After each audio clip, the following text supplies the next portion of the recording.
Perdagangan antara bangsa. Assalamualaikum dan salam sejahtera.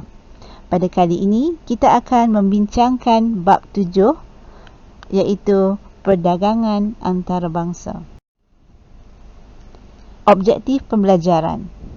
Objektif pembelajaran kita pada kali ini terbahagi kepada kumpul 3 iaitu mentakrifkan perdagangan antara bangsa, menerangkan sebab-sebab wujudnya perdagangan antarabangsa, menerangkan faedah-faedah yang didapati daripada perdagangan antarabangsa. Para pelajar sekalian, mari kita mulakan dengan takrif PAB.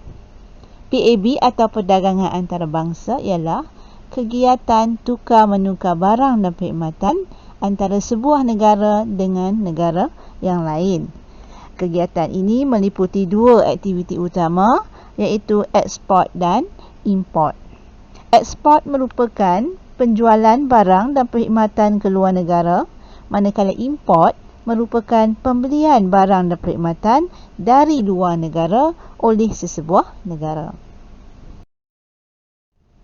Sebab-sebab wujudnya perdagangan antarabangsa. Perdagangan antarabangsa wujud kerana pertama, terdapat perbezaan anugerah faktor. Faktor pengeluaran yang dimiliki oleh sesebuah negara dengan negara yang lain adalah berbeza dari segi jenis, kuantiti dan kualiti. Contoh, negara India mempunyai penduduk yang padat dan mempunyai jumlah tenaga buruh yang sangat ramai. Oleh itu, India mampu menghasilkan barangan dan perkhidmatan berintensifkan buruh, manakala negara-negara di barat pula mampu menghasilkan barangan modal dengan banyak. Oleh itu, mereka menghasilkan barang dan perkhidmatan berintensifkan modal. Sebab yang seterusnya ialah terdapatnya perbezaan tingkat teknologi antara sesebuah negara dengan negara yang lain. Tahap kemajuan teknologi antara sesebuah negara dengan negara lain adalah berbeza. Dengan adanya perdagangan antarabangsa, negara yang tingkat teknologinya rendah dapat menggunakan barang-barang berteknologi tinggi melalui ekspor dan import. Faktor seterusnya ataupun sebab seterusnya ialah kerana terdapatnya perbezaan kemahiran buruh.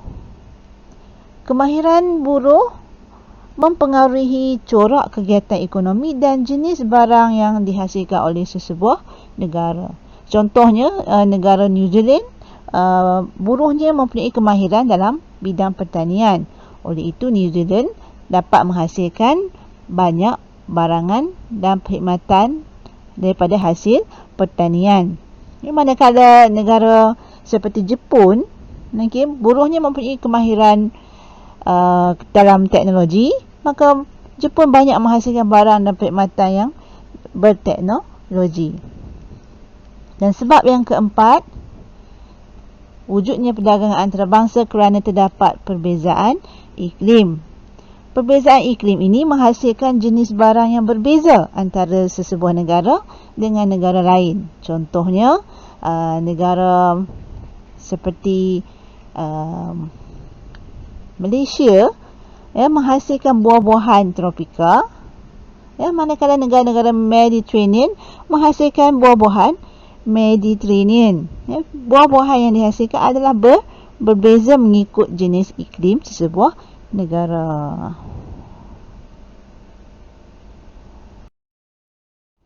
Faedah perdagangan antarabangsa.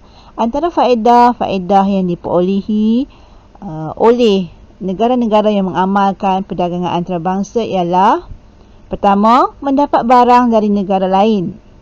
Sesebuah negara yang mengamalkan PAB akan mengeksport barangan tempatan dan mengimport barang yang tidak mampu dikeluarkan oleh negara itu sendiri. Oleh itu, rakyat negara tersebut bukan sahaja dapat menikmati barang tempatan, malah juga barangan daripada luar negara. Faedah yang kedua merupakan memperbagaikan barangan dan meluaskan pasaran. Pengguna mendapat pelbagai jenis barangan dari dalam dan luar negara kerana berlakunya PAB. Barang yang dihasilkan di negara tersebut dipasarkan di pasaran tempatan dan juga luar negara. Ini akan meluaskan pasaran barangan tersebut. Kesannya berlaku pengeluaran secara besar-besaran, maka firma di negara tersebut menikmati faedah ekonomi bidangan. Faedah yang ketiga adalah kebaikan dari pengkhususan. Setiap negara yang menjalankan perdagangan antarabangsa pasti akan mengkhusus dalam pengeluaran barang yang cekap sahaja. Ini kerana mereka tidak perlu menghasilkan semua barang kerana barang yang boleh diperolehi melalui perdagangan.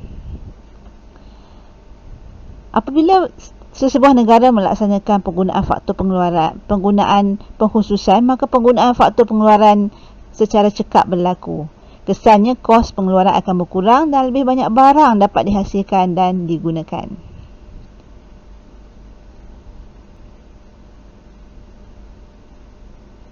Dan faedah yang keempat ialah berlakunya perpindahan teknologi. Negara kurang maju mengimport pelbagai mesin dan peralatan moden dari negara maju. Mesin dan peralatan moden dapat memperbaiki teknik pengeluaran dan daya pengeluaran negara kurang maju. Sekian saja pembelajaran kita pada hari ini. Teruskan mengikuti topik-topik yang seterusnya. Selamat maju jaya. Sekian, terima kasih.